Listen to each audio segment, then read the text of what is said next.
You are an idiot if you get offended by celebrities, and I'm going to prove it to you.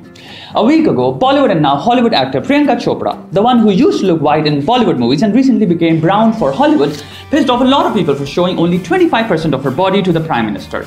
I'm sorry, for covering 75% of her body. She was wearing a floral dress that didn't cover her legs entirely. Apparently, she showed the leader of our country her moisturized knees and shiny shin bones. How dirty. Dirty Priyanka. This upset a lot of people, which then became national news because while the news organizations of this country are busy with boring news stories on real people, corruption, scam, what they are actually on a lookout for is real important actual stuff like this. And soon enough, it became international news. Because BBC, no matter how silly a story is, just can't let go of an opportunity to take a shit on India. Let's break this down one by one. Was the Prime Minister offended? He didn't say. Did he release any statement about it? Nope. Who took offense? People. Why? Impropriety. So she is a culprit for being improper. Not really. She is a culprit because of your perception of how you see what should be proper and improper. It really doesn't matter anywhere except in your mind where you're thinking on behalf of the Prime Minister on what he should be shown and not shown of a woman, which I think he might take an offense at. He is a grown man. As far as I believe, he didn't give two knickers on what she wore and immediately moved on to other things. Also, on another note, I don't think seeing the lower halves of two legs would bother our Prime Minister much. Just Google RS's outfit. Our leader has seen all kinds of shapely legs back in the day already. There are no legs that can deter that man. So, let's look at it logically.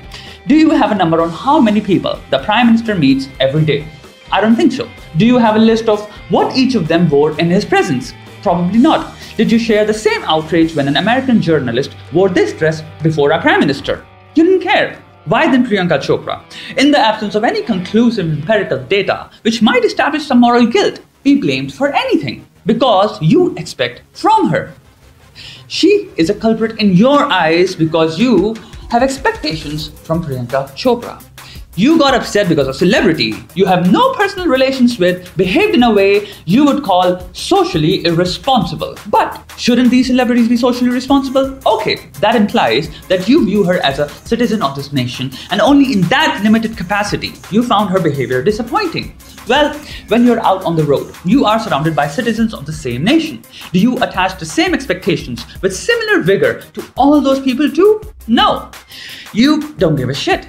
I mean, you do feel disgruntled at the sight of somebody peeing against a wall, littering, or spitting a mouthful of tobacco garnishing the sidewalk.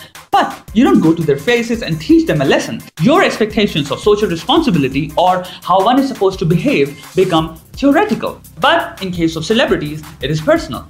Because now you are writing Facebook posts, sending angry tweets, sharing articles, and voicing your opinion loud enough to make it international news. Now, do I care about Priyanka Chopra? Hell no. And here's a perfect example why we shouldn't either. Just yesterday, I saw her on television selling me Rajnigandha Elaichi. An international movie star, producer, pop singer, lead actor in a successful TV show is selling me Rajnigandha. Why? Just why? Because it's not that you are past your prime. You are living in your heydays. The world is going crazy for you. You are a multi-millionaire. How much money is enough?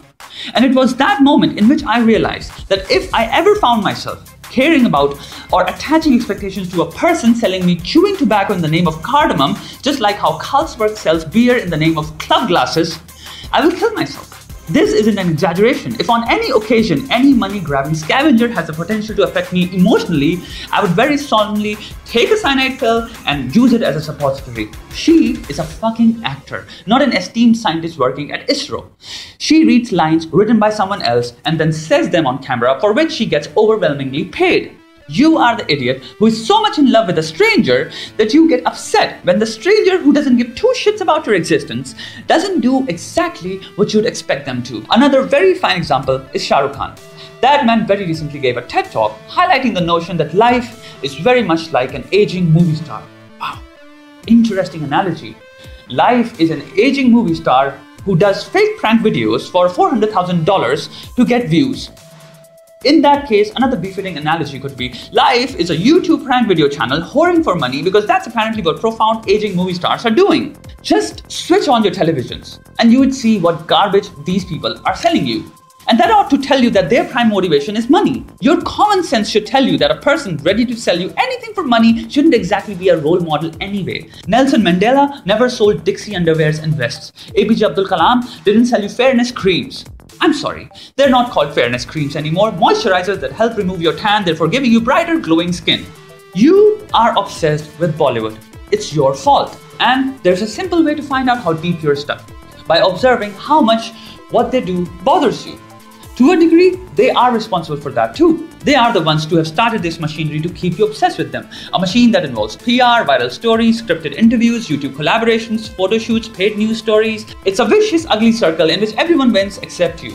They all get to be millionaires, and you pay for it. They all get to stay relevant and enjoy their fame, and you get to be their follower. It's a psychological brainwashing technique, which I can take you through step by step. But some of you still wouldn't get it.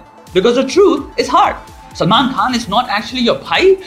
It's disheartening. Meanwhile, fantasy of loving these celebrities, thinking of them as angelic creatures, is heartwarming, which is a narrative created by a bunch of people in a room who work for that particular celebrity so they can keep their name relevant, because relevance keeps the product sellable. These are not people. They are brands. And how do brands promote themselves?